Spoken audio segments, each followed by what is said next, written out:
Donald Trump has claimed that the peace deal between the US and Iran will be signed tomorrow, but the IRGC has denied his claim.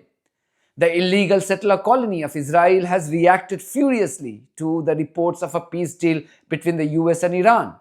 The deranged occupant of the White House faces mocking from his own support base on the capitulation to Iran. J.D. Vance now says every conflict in history has been settled through negotiations, thereby admitting that Iran simply could not be defeated militarily.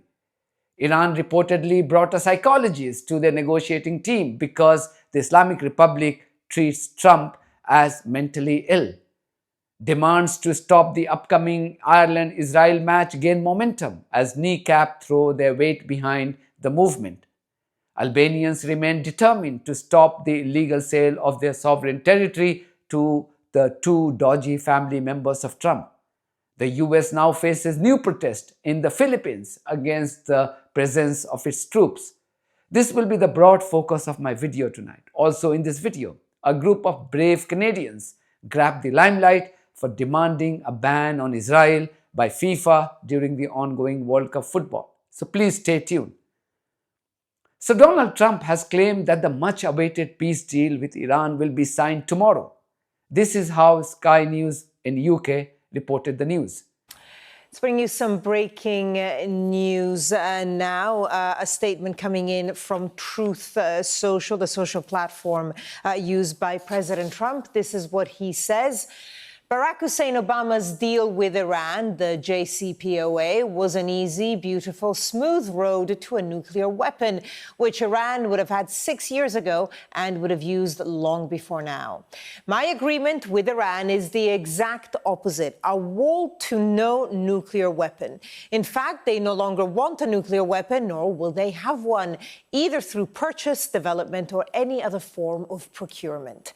The deal is scheduled to get signed tomorrow, and immediately after it gets signed, the Hormuz Strait is open to all. Our relationship with Iran is a much different and better one than previous administrations have had. Unlike Obama's hundreds of billions of dollars in payments to them, including $1.7 billion in green cold cash, no money will exchange hands. At the appropriate time, when all is calm, we will go in and get the nuclear dust buried deep under the powerful sunken granite mountains, thanks to our beautiful B-2 bombers and their brilliant pilots, and downblend and destroy it, whether in Iran or the United States. We look forward to working with Iran and the entire Middle East long into the future. Hopefully, this process will all work out quickly, easily, and smoothly. If it doesn't, we have the ultimate alternative, hopefully never to be used again. Thank you for your attention to this matter, President Donald J. Trump. But the IRGC has already rejected Trump's claims, as reported by CNN. I reported last night, quoting the pro-government Iran's Mehr news agency, which had published the 14 points that, according to it, were a part of the MOU. While Iranian Foreign Minister Syed Abbas Araghchi yesterday urged media outlets to avoid speculations, he later appeared on an Iranian TV to confirm that not only will the Strait of Hormuz be under Iranian control, but the Islamic Republic will actually charge ships heavy fees in exchange for a free and safe passage through this waterway. But if we want traffic to occur and the management of the Strait of Hormuz to be conducted differently than in the past, it is natural that a legal framework must be established, and this must comply with international law. From an international perspective, we have conducted thorough reviews, and discussion about imposing tolls is not acceptable. However, charging for services is entirely valid, and this will be implemented within 60 days after it is put into effect. Look, now the 60 days might have its own specific arrangements. What is important to us is that future management system of the Strait is clear about who will be in charge, and that the services provided in the future will no longer be free. It is important that it is approved, and it will be approved in the agreement. God willing, when it is finalized, you will see that this important matter has been approved, and yes, there will be costs here, and payments will need to be made. The future management of the Strait of Hormuz will be different from the past, and Iran will carry this out and will adopt the necessary arrangements. Of course, with these arrangements, we will ensure safe passage to the Strait of Hormuz for all ships and all vessels, all ships. Of course, we are referring to commercial ships, civilian ships. Military ships have their own arrangements, which will be handled separately. What is certain from our perspective is that the future of the Strait of Hormuz will never be like its past. The future management of the Strait of Hormuz will not be like its past. As always, the voiceover was done by my 15-year-old son, Ruefi. A CNN expert said that IRGC's statements on the Strait of Hormuz and the lifting of sanctions will help Iran significantly. Joining me tonight is CNN's global affairs analyst and the former Middle East coordinator on the National Security Council, Brett McGurk. Brett, I mean, every day it feels like we talk about this, and our question is, are we close? Where are we? We started out the week with strikes. When you look at what you're hearing tonight from the White House and from the Iranians, what is your sense on how close an agreement potentially is? You know, Caitlin, you laid it out in your piece. I mean, what those 5 points that the White House put out today in background briefings are just completely contradictory to what the Iranians and the foreign minister went on their state TV tonight said. And even on the gating issue, this is a phase one agreement to open the Strait of Hormuz. And what Abbas Araghchi, the foreign minister you just saw there, he said in that interview, the Strait of Hormuz will never go back to how it was.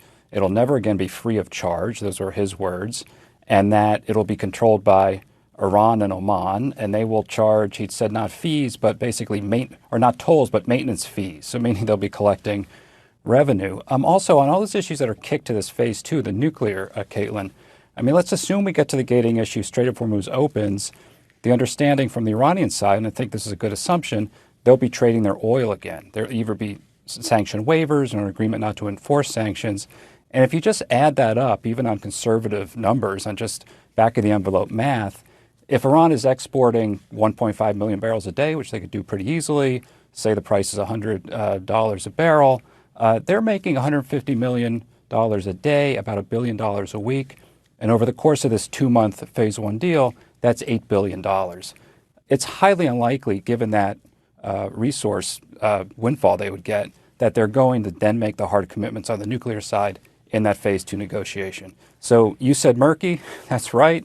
It's very unclear. I think we have to see. But the way the deal is structured, I think I'll reserve judgment until we actually see it. We haven't seen it, but we're hearing two completely contradictory narratives from the two capitals. It's no secret anymore that Iran has been dominating the negotiations. But what has come as a surprise is a revelation that Iran hired a senior psychologist for the negotiations, since the Islamic Republic legitimately views the Israeli lapdog from the White House as being mentally ill. This is Dropsite news journalist Jeremy Scahill. Iranian side added senior psychologists to their negotiating team to review the communications that they were going to be sending to the mediators to give to Trump. And they did that because the Iranians believe that Trump is legitimately mentally ill and is operating in an impaired mental state. And they didn't say this as a joke. They didn't say this with any lightness. They said, we recognize that we are dealing with a mentally incapacitated individual, and we've had senior psychologists work up a psychological profile of what they think is going on with Trump's brain. And so we started to cater our messages by running them past senior psychologists before delivering them to Trump. And they said that we started to then see some progress they almost talked about it like a clinical sense, like they're dealing with a patient, see some progress in the negotiations. And I've also heard from sources that mediators, right now you have Qatar involved in a very deep way. You have Pakistan remaining involved. You have Turkey, Saudi Arabia, that some of the mediating countries are also starting to become deeply concerned that Trump is totally erratic. You can't blame Iran for treating Trump as mentally unstable. Not just Trump, every single lunatic surrounding him is bloodthirsty. Take the example of this chap called Lindsey Graham. He is supposed to be an American lawmaker, and therefore he should be serving the interest of Americans. But see his audacity here. He is prepared to go against his own boss if a peace deal is signed between the US and Iran. In other words, he wants US troops forever engaged with Iran on behalf of a settler colony which has bought his morality and conscience both for a few shekels. Senator Graham, Israeli Prime Minister Benjamin Netanyahu released a statement on Thursday saying Israel will not be a part of any agreement. Are you concerned that this could lead to a rupture in the U.S.-Israel relationship? Very much so. When we criticize Bibi publicly, the Iranians, lick their chops. The last thing we want is to encourage the Iranians to be provocative. And when they see a fracture between Israel and the United States, that's an encouraging event. We have to make our own decisions as a nation, but there's no circumstance in my mind where hurting Israel helps us. Israel is a blessing, not a burden. So any deal that would restrict Israel's ability to deal with Hezbollah, that basically throws a lifeline to Hezbollah as part of Iran deal, would be bad for Israel.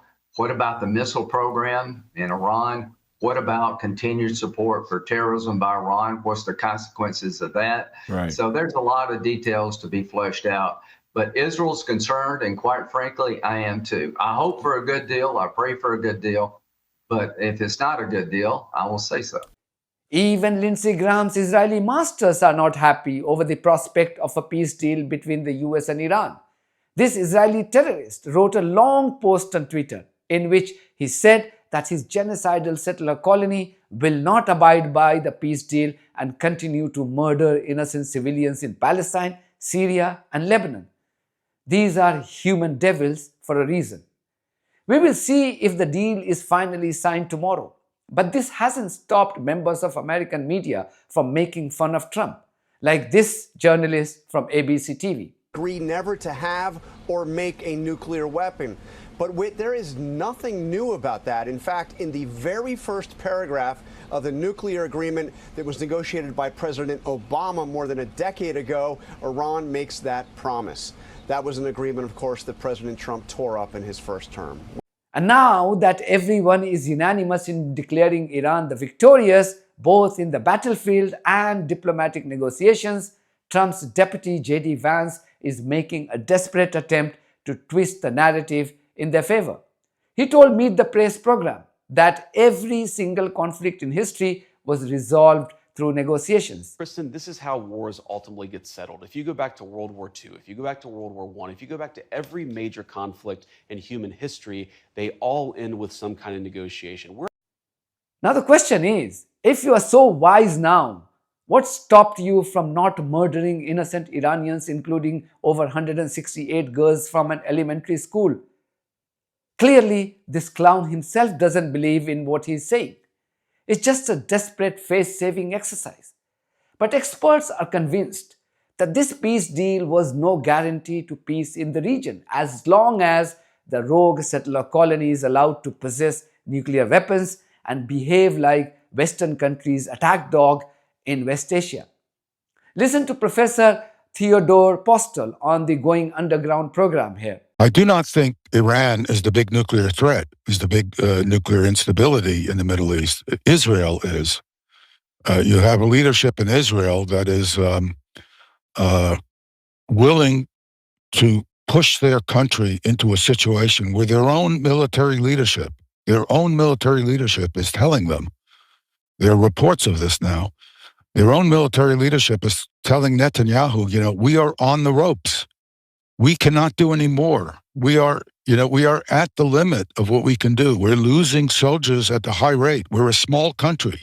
We cannot sustain taking these territories and holding. They have to hold these territories too, because you're not you're dealing with hostile populations, and they are at the limit of what they can do. This is not, they shouldn't have been there. They shouldn't have been put there by their leadership. That was Netanyahu's fault. And the military didn't stand up to him. So it's in some sense their responsibility as well. But Israel is on the line. And now, if things escalate, which I'm afraid they're likely to do, the survival of Israel could eventually come into question. And the amount of damage that the Iranians are in a position to do to Israel is enormous. The capabilities of their ballistic missiles are extraordinarily greater than what we initially saw. Even in the June 2025 war, I was estimating, based on data I had collected, that the Iranians could do significant but modest damage to Tel Aviv if the war escalated. Well, I was wrong, because there was a whole generation of newer, more capable missiles that are impossible, I want to underscore, impossible to intercept. They are not close to being subject to intercept. And they're more, they have bigger warheads that are more destructive. And Iran has large numbers of them, and they're more accurate, which means that they can focus them doing more heavy damage on targets that are more valuable to the Israelis. Then there are the drones. And the air defenses have been foolishly used against ballistic missiles. The air defenses have almost no capability against ballistic missiles. Trump and his minions have been under pressure, even from their own conservative support base, which wanted an immediate end to this illegal war and return of American troops home. Tim Dillon is one of them. He advised Trump to accept the humiliation and end the war. I don't know what's going on. I would like the war in Iran to end, but we have to find a way. This is what we have to do. Listen up. We have to find a way to declare victory and leave and claim to have achieved our objectives, albeit realistically, this was a huge humiliation. There's no other way to really say this.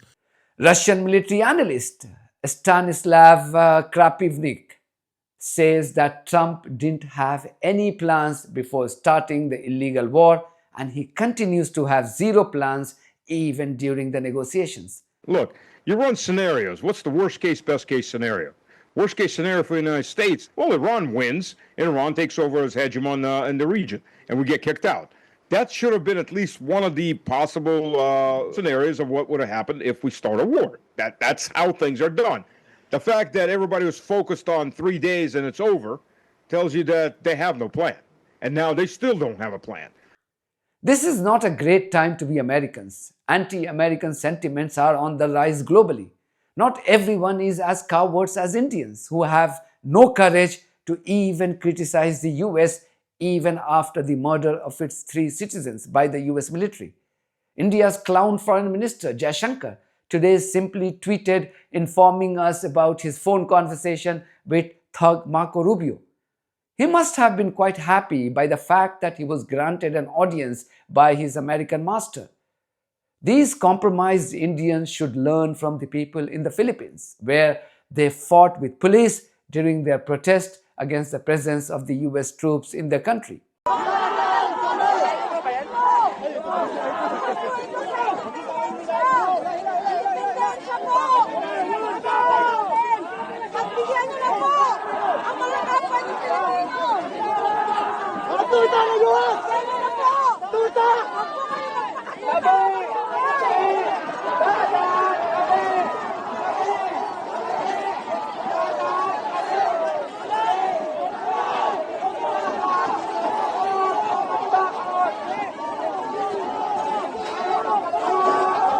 In other news, the Albanians continue to remain resolute in their protest against the illegal sale of the Sazan Island to Trump's Zionist daughter and son-in-law.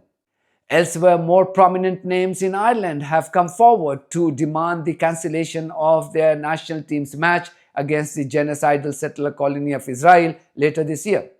Now, even the legendary kneecap members have thrown their weight behind this movement.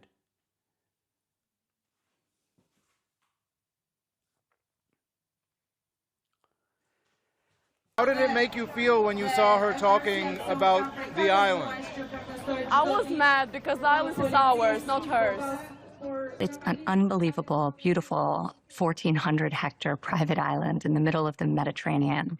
We were on a friend's boat, and we stopped for a swim. Effectively, that's how we found it. She discovered the island, right? Yeah. That was very funny, and the sad at the same time. Well, we have only one island. Yeah. And I'm a tour guide, and I go into that island like 60 times per year. Yeah. I wanna go another 60 times more. We need it. It's ours. We don't want to sell it.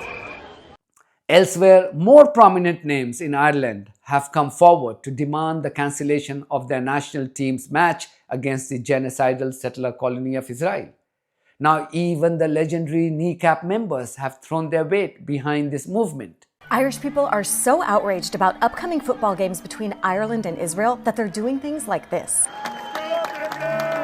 Yep, you saw that right. Those were tennis balls being thrown onto the football pitch at a friendly game against Qatar. It stopped the game twice, and the message was clear. Ireland should not play Israel anywhere, whether in Ireland, abroad, in front of a crowd or behind closed doors. It's about right and wrong. Hi, I'm Dina, and I want you to take note of the growing Irish Stop the Game movement, demanding a sports boycott of Israel. The boycott movement worked with South Africa, you know, it can work again, and this is the perfect chance now on a global scale. That's DJ Provi, a member of the Irish rap trio Kneecap. They spoke to us about the uproar over Ireland-Israel games scheduled for September and October in the UEFA Nations League. If any other country was doing what's happening, like you've seen it with Russia, obviously aren't allowed to play the World Cup, aren't allowed to play the Euros. Why is Israel afforded some special process? FIFA and UEFA banned Russia from international football after it invaded Ukraine in February 2022. But the football governing bodies have not held Israel to the same standards. The right thing would be to do is stand by the people who are being victimized. Along with the wider public, Irish footballers are also expressing concerns about playing Israel. I'm a dad, I'm a husband, I've got a heart.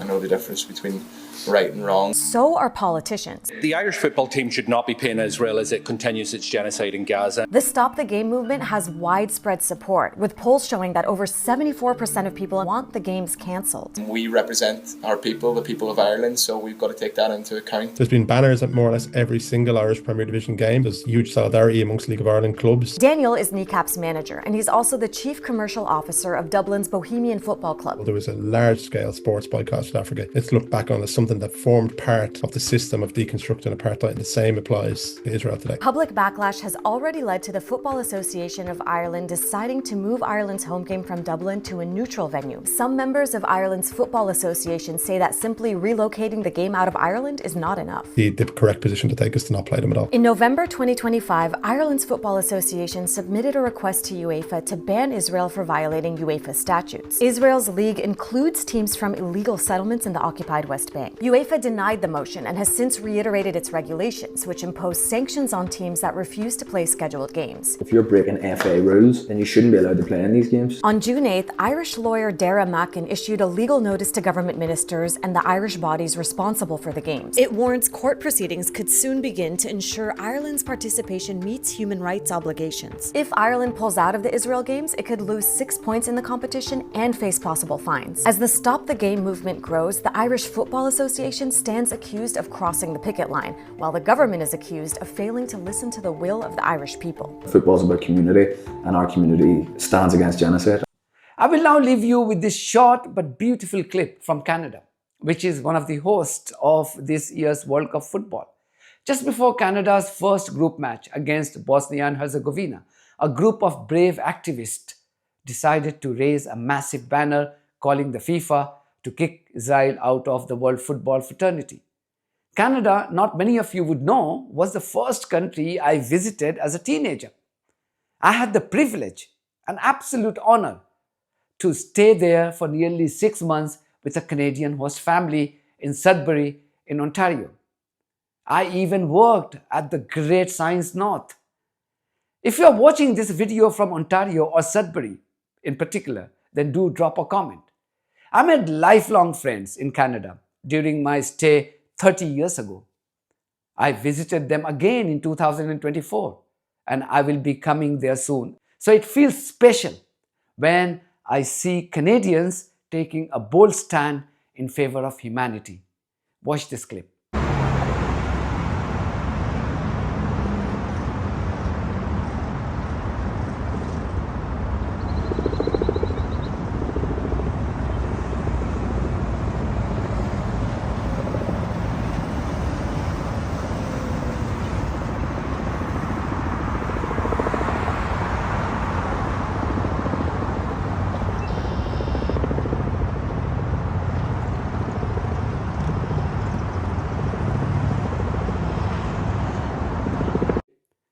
That's it from me. Thank you very much for your support of this platform and our journalism. If you haven't subscribed to my channel, please do so, because that's one of the many ways you can support independent journalism. God bless you all.